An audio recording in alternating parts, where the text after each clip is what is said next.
Саламатсыздар ма, YouTube каналының көрермендері.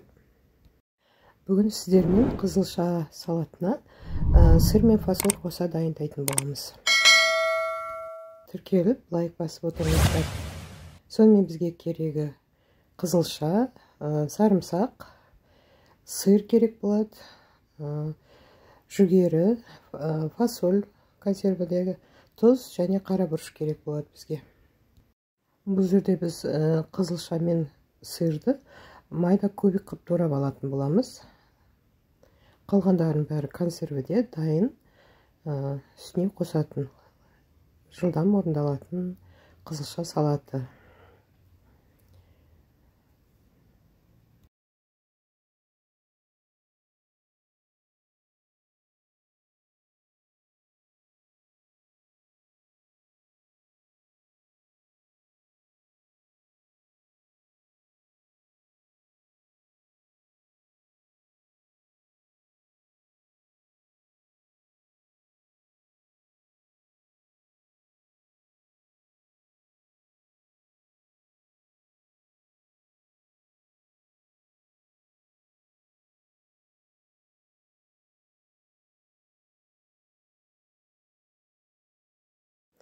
Міне осылай майда көбік қып турап аламыз.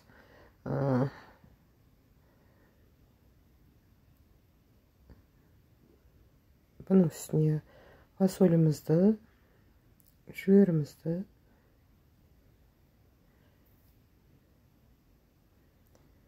салып, тұздап бұрыштаймыз.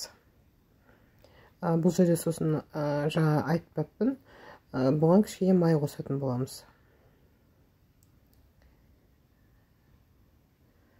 Сарымсағымызды саламыз.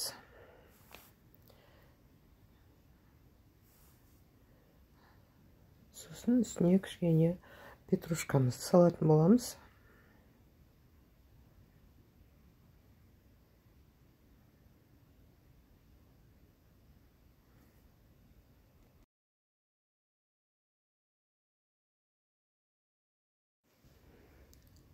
Үрлеп өтіп, осы петрушканы турап саламыз. Өте әдемі дәм береді петрушка. Майымызды үстіне құямыз. Қасықтай май құйдық. Бәрі жақсылап араластырамыз.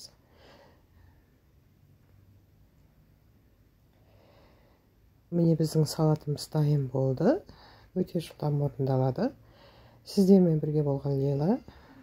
Каналға тіркеліп, лайк басып, комментарий жазып отырыңыздар.